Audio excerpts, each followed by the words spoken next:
Assalamualaikum warahmatullahi wabarakatuh.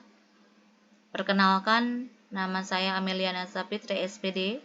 Saya merupakan guru Bahasa Indonesia pada SMK Negeri 2 Banjar.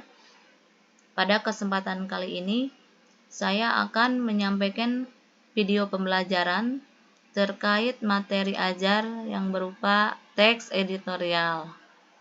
Adapun permasalahan atau materi yang akan dibahas terkait teks editorial itu sendiri, yaitu yang pertama pengertian dan karakteristik dari teks editorial, kemudian yang kedua struktur dan kaidah kebahasaan, kemudian diakhiri dengan penugasan yang berupa proyek berupa menulis teks editorial berdasarkan apa yang didengar, apa yang dilihat, dan apa yang dirasakan dengan memperhatikan struktur dan kaidah kebahasaan teks editorial. Baiklah, kita mulai, yaitu yang pertama terkait kompetensi dasar yang dibahas pada kesempatan kali ini adalah ada 3. Yang pertama 3.5 yaitu mendeskripsikan informasi berupa pendapat, alternatif, solusi, dan simpulan terhadap suatu isu dalam teks editorial. Kemudian yang kedua 3.6 menganalisis struktur dan kebahasaan teks editorial berkaitan dengan bidang pekerjaan. Kemudian yang ketiga 4.6 merancang teks editorial berkaitan bidang pekerjaan dengan memerhatikan struktur dan kebahasaan baik secara lisan maupun tulis. Kemudian untuk yang selanjutnya yaitu mengenai tujuan pembelajaran. Tujuan pembelajaran pada kesempatan kali ini ada 3. Yang pertama 3.5, peserta didik mampu menganalisis struktur teks editorial yang dibaca. Kemudian yang kedua 3.6, peserta didik mampu menganalisis kaidah kebahasaan teks editorial yang dibaca. Kemudian yang ketiga yaitu 4.6, peserta didik mampu merancang teks editorial berdasarkan struktur dan kaidah kebahasaan teks editorial. Untuk yang selanjutnya yaitu mengenai materi teks editorial itu sendiri. Yang pertama yaitu tentang pengertian teks editorial. Dalam KBBI, teks editorial didefinisikan sebagai gagasan, ide atau pendirian seseorang yang dituliskan melalui kaidah kebahasaan teks opini. Sehingga hal yang dikemukakan akan menyampaikan wawasan dan memberikan dampak bagi yang membacanya.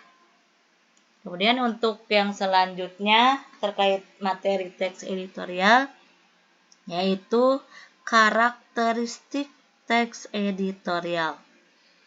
Teks editorial memiliki beberapa karakteristik. Di antaranya yaitu yang pertama, isi teks berdasarkan peristiwa nyata atau fakta. Kemudian yang kedua, tulisan berupa opini atau pendapat dari peristiwa aktual. Yang ketiga, isi teks berisi ulasan suatu permasalahan. Kemudian yang keempat, terdapat solusi dari permasalahan yang dipaparkan. Yang kelima, terdapat tanggapan subjektif dari penulis. Kemudian yang keenam, bahasa yang digunakan merupakan bahasa formal. Kemudian yang selanjutnya, isi teks berskala nasional. Dan yang terakhir, teks editorial biasanya bertujuan memberikan informasi kepada pembaca. Selain itu, merangsang pemikiran pembaca serta menggerakkan pembaca untuk melakukan sesuatu. Yang selanjutnya yaitu mengenai struktur teks editorial. Teks editorial terdiri dari 3 bagian. Yang pertama yaitu pengenalan isu atau pernyataan pendapat atau dikenal dengan istilah tesis. Bagian ini merupakan bagian yang berisi sudut pandang penulis mengenai masalah yang dibahas. Dan bagian ini biasanya berisi teori yang diperkuat dengan argumen penulis. Kemudian untuk yang selanjutnya, pada struktur teks editorial ada yang disebut dengan argumentasi. Argumentasi merupakan bagian teks editorial yang berisi alasan atau bukti yang digunakan penulis untuk memperkuat pernyataan dalam teks. Kemudian yang ketiga, bagian dari struktur teks editorial itu sendiri ada yang disebut dengan pernyataan atau penegasan ulang pendapat, yaitu merupakan bagian yang menegaskan kembali argumentasi pada bagian sebelumnya. Bagian ini biasanya terletak di bagian akhir sekaligus menjadi penutup dari teks editorial itu sendiri. Selanjutnya, itu terkait dengan materi kaidah kebahasan teks editorial. Yang pertama ada yang disebut dengan adverbial atau kata keterangan. Kata keterangan yang sering digunakan pada teks editorial diantaranya selalu, biasanya, sebagian besar, sering, kadang-kadang, jarang, dan sebagainya. Sebagai contoh pada kalimat memang, seringkali aduan justru bukan disampaikan oleh orang yang menjadi sasaran kritik atau pencemaran nama baik. Kata adverbial atau kata keterangan yang digunakan pada kalimat tersebut adalah kata seringkali. Kemudian yang kedua, pada teks editorial kaidah kebahasannya adalah menggunakan ungkapan-ungkapan persuasif. Di mana ungkapan-ungkapan persuasif berarti biasanya berisi ajakan. Kemudian sebagai contoh pada kalimat revisi pasal-pasal karet dalam UU ITE tetap dibutuhkan sebagai solusi jangka panjang untuk melindungi pengkritik dari jeratan hukum. Kata dibutuhkan merupakan ungkapan persuasif.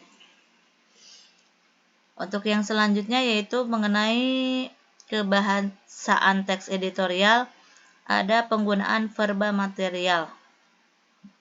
Verba material merupakan kata kerja yang menunjukkan perbuatan peristiwa. Sebagai contoh pada kalimat, perkembangan media sosial memberikan alternatif penyampaian pendapat, komplain atas layanan hingga sekadar keluh kesah. Pada kata memberikan, itu merupakan contoh verba material.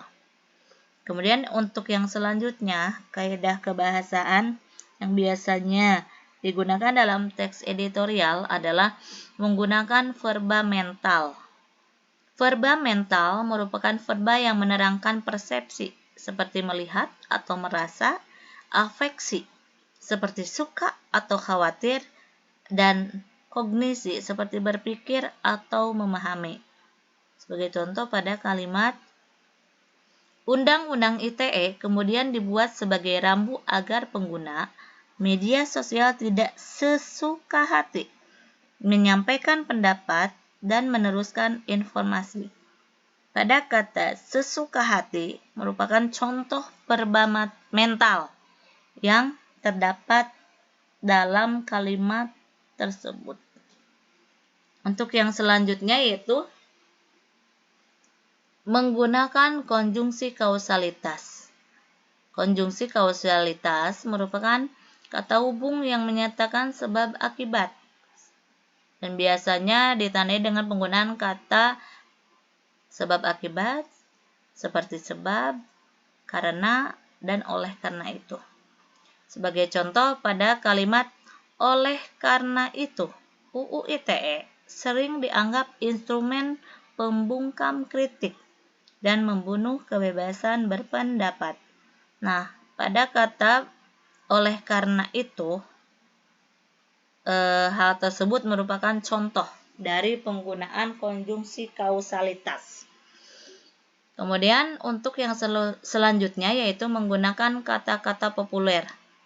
Kata-kata populer digunakan untuk mengakrabkan pembaca dengan opini penulis. Contoh, jika yang diserang adalah layanan, kinerja atau perbuatan, tunggu dulu. Jadi ada penggunaan kata populer pada kalimat tersebut adalah tunggu dulu. Kemudian bahasan yang selanjutnya yaitu tentang merancang teks editorial. Yang pertama yang bisa kalian lakukan atau kita lakukan adalah memilih topik atau tema. Banyak peristiwa penting yang sedang hangat diperbincangkan di masyarakat sehingga isu-isu itu dapat diperoleh dari media cetak ataupun media elektronik. Dari berbagai isu tersebut, kita dapat memilih salah satu isu yang menarik di masyarakat. Itu seperti itu. Jadi hal yang pertama dilakukan adalah memilih topik atau tema. Kemudian untuk yang selanjutnya yaitu menentukan tujuan.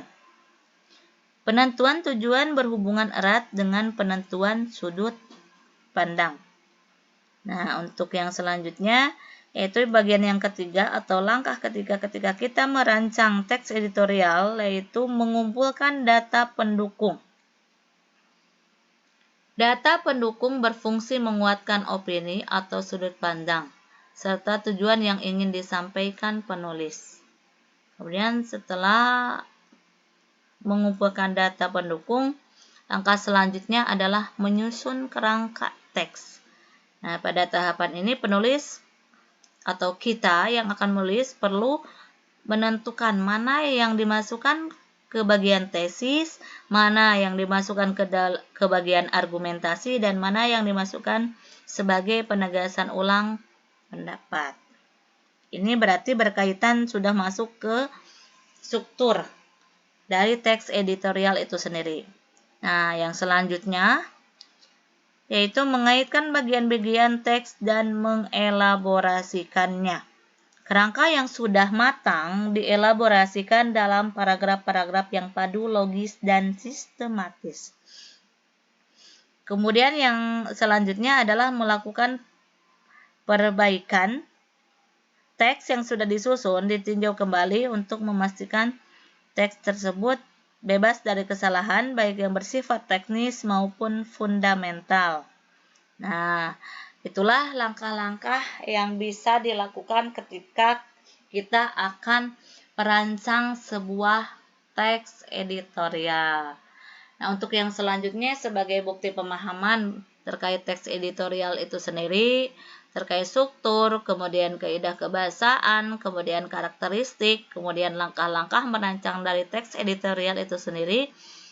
Di bagian ini ada penugasan yaitu berupa proyek teks editorial. Teks editorial di sini yang dimaksud adalah kita atau kalian ditugaskan untuk membuat satu teks editorial berdasarkan apa yang kalian dengar, apa yang kalian lihat, dan apa yang kalian rasakan. Tentunya dengan memperhatikan struktur dan kaidah kebahasaan dari teks editorial itu sendiri. Nah, ketika teks itu sudah jadi, untuk yang selanjutnya, kalian bisa menandai kalimat fakta dan kalimat opini yang terdapat dalam teks yang kalian tulis tersebut. Kemudian yang ketiga, yaitu menuliskan peristiwa yang terdapat dalam teks editorial. Jadi kalau di sini terkait peristiwa yang terdapat dalam teks editorial, ini bisa kita mengambil ide pokok dari tiap paragraf. Oke. Nah, mengenai tugas tersebut dikerjakan secara individu kemudian dalam bentuk PowerPoint. Sekian dari saya, semoga bermanfaat. Wabillahi taufiq wal hidayah. Wassalamualaikum warahmatullahi wabarakatuh.